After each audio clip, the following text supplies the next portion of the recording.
Welcome back to part 2 of this presentation on aggregate supply and supply-side policies.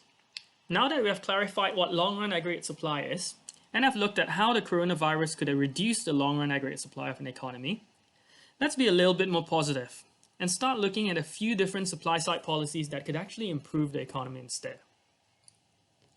As mentioned before, we will only go through 5 different categories of supply-side policies. These are the ones that are prescribed by the Pearson EdXL A-Level Economics A specification, which are the 5 listed on this slide. But please keep in mind that this list is not an exhaustive list at all. The first of these policies are policies to increase incentives. Incentives are something that motivates or encourages someone to do something. There are quite a few different policies that can increase the incentives for the various factors of production in an economy. But let's start with a policy that can provide incentives to enterprises in the economy. Pause for a while and take a moment to think about what is the incentive for enterprises to operate in an economy. So, if you said that the incentives for enterprises, or in other words firms, are profits, you are right. Therefore, the first supply-side policy that we will look at today is a policy that would encourage this profit maximization motive within firms. How, you may ask, a government could do this? The answer is through a policy called privatization. As defined in the definitions list, privatization means the transfer of assets from the public or government sector to the private sector.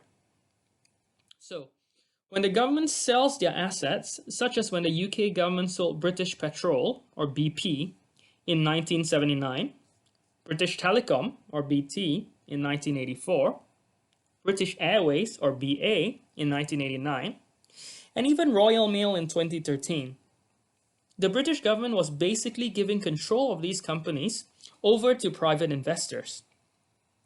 But what is the supply-side logic in doing this? It all has to do with the power of incentives in the free market. According to economists who believe in the power of the free market, they believe that because private firms are profit maximizers, this will make these enterprises more efficient than government-owned firms, as they will attempt to reduce costs as much as possible to maximize their profits.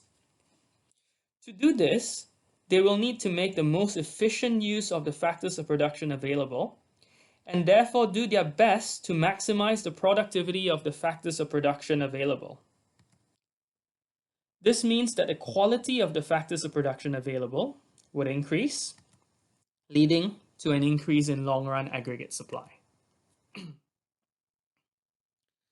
Let's move on to providing incentives for labor instead now.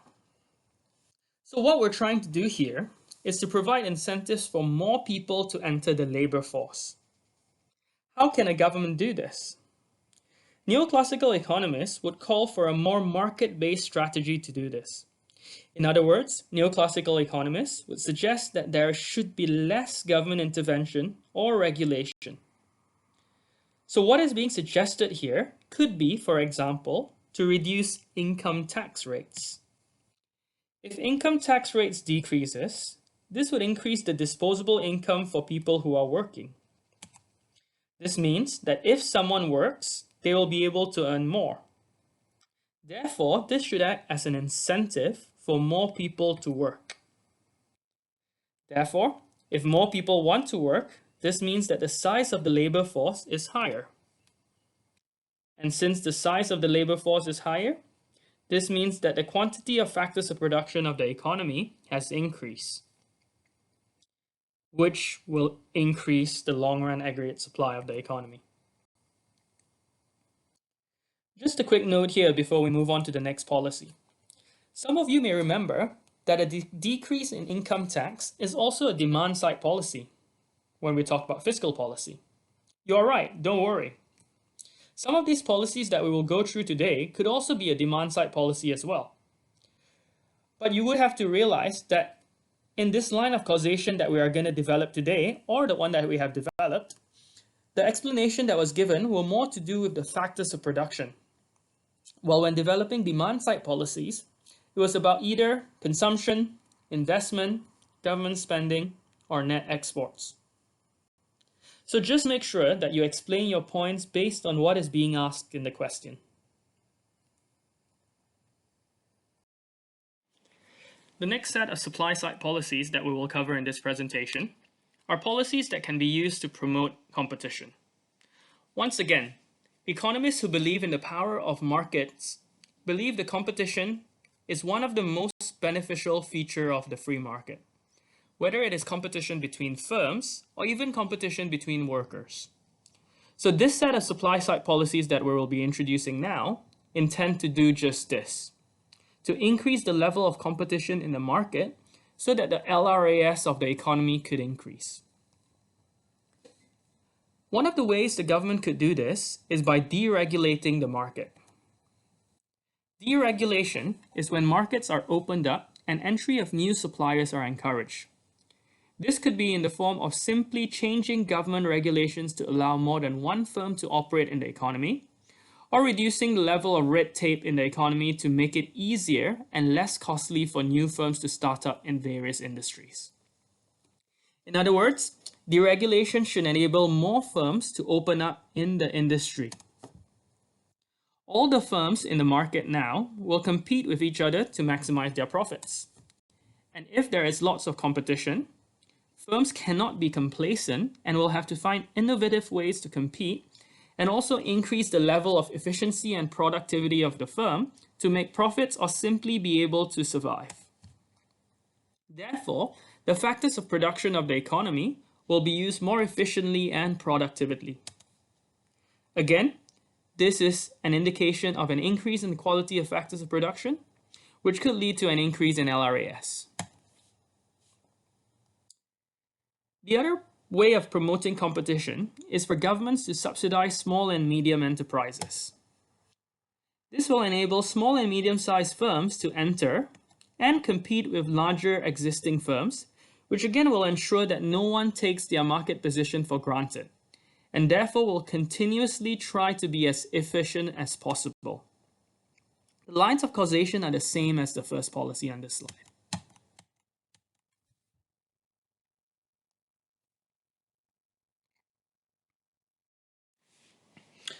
Another category of supply-side policies are policies to reform the labor market. You may already realize that a lot of these policy categories that we are going through today do relate to each other. In fact, supply-side policies is actually a little bit less rigid than fiscal and monetary policies with regard to the type of policies. So as long as the causal links logically relate to the increase in the quality or quantity of factors of production of an economy, this could be considered a supply-side policy. Okay, so let's get to a couple of policies that could be in this category of reforming labor markets. Labor market reforms is actually quite a general term which can mean any changes in the labor market. One of them could be decreasing the unemployment benefits, which would also be put into the first category of increasing incentives. Neoclassical economists argue that if there is a cut in unemployment benefits, those staying unemployed will receive less government financial help. And this will disincentivize these people from staying unemployed and idle, and incentivize them to enter the labor force. The neoclassical economists would always say, think about why would someone want to work if they can get the money from the government anyway. So if the government cuts unemployment benefits, this would increase the quantity of labor in the market, which would then lead to an increase in LRAS. In addition, if there were more workers in the labor market, there would also be more competition amongst workers, which could then potentially encourage workers to be more productive to be able to compete, hence increasing the quality of labor in the market as well. So just to summarize, a reduction in unemployment benefits could actually lead to an increase in the quality and quantity of factors of production in the economy, which would lead to an increase in LRAS. Another policy to reform the labor market, again, as often proposed by neoclassical economists who are very market-oriented, is to reduce the power of trade unions. If many of the traditional legal protections enjoyed by the trade unions are taken away, including restrictions on their ability to take industrial actions such as strikes, this could increase labor productivity, which would then lead to an increase in the quality of labor, which is a factor of production, and lead to an increase in LRAS.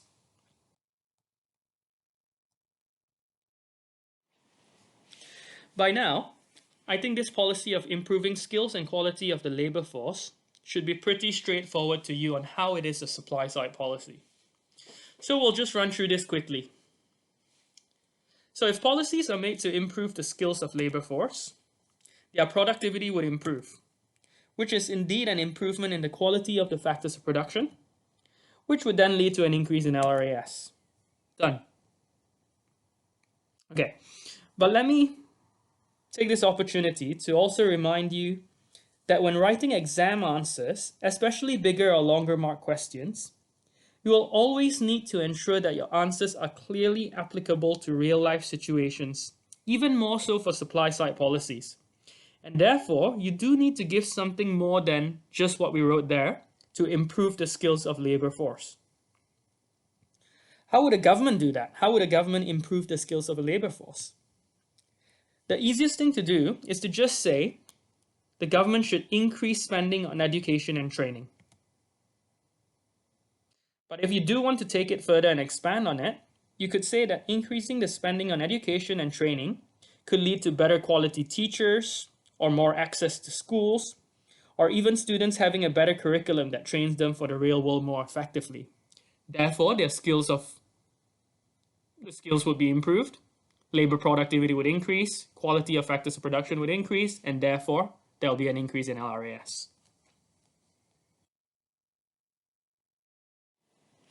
Okay, so this is the last one, which is to improve the infrastructure of an economy.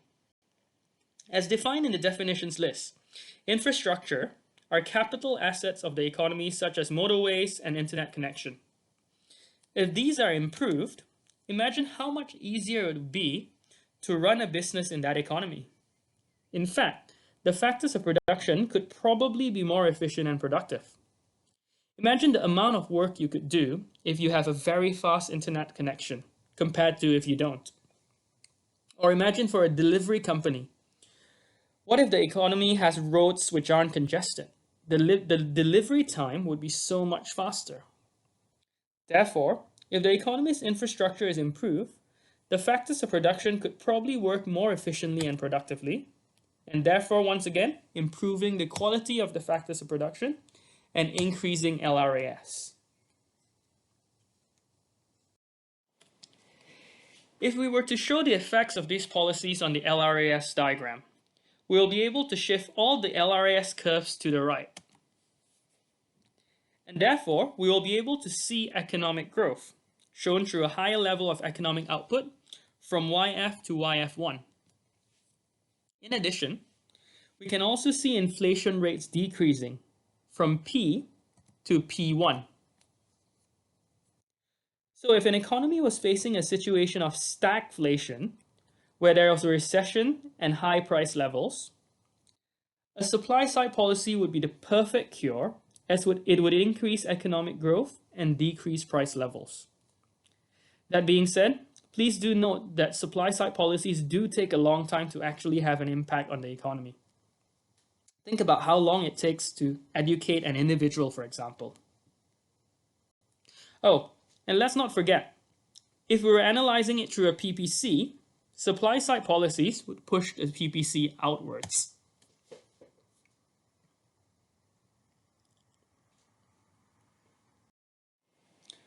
We have now reached the end of this presentation. If you have any questions, please do ask. Breaking with tradition, I'm not going to ask you to develop an opposite line of causation here, because it doesn't make sense for a government to want to reduce the LRAS of an economy, and there's no such thing as a contractionary supply side policy, for example. But a useful exercise for you to do would be to categorize the policies that we have done into two major categories: market-based supply-side policies and interventionist supply-side policies. These terms are actually quite commonly used by various curriculums, including in the Pearson Edexcel Economics A specification. I've given you an example of a table, and I've helped you with one policy from each category here. Do feel free to add policies that weren't mentioned here as well.